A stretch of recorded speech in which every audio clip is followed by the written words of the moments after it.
Hello बहिणींनो, स्वागत आहे आपल्या व्हिडिओमध्ये।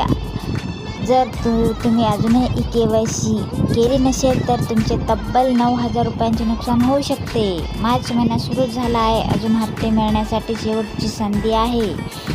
बघा, जानेवारी महिना सन्मान निधी 23 फेब्रुवारीपासून वितरित व्हायला सुरुवात झाली आहे, पण ज्यांची KYC अपूर्ण आहे त्यांचे मागील रखडलेले हप्ते आणि येणारा मार्चचा हप्ता मिळण्यात अडचण येऊ शकते। जर तुम्हाला दुरुस्ती यादीत नाही असा मेसेज येत असेल तर तुमची माहिती बरोबर आहे, पण ज्यांचे स्टेटस अजूनही पेंडिंग आहे त्यांनी आजच बँकेत जाऊन आधार लिंक करून घ्या।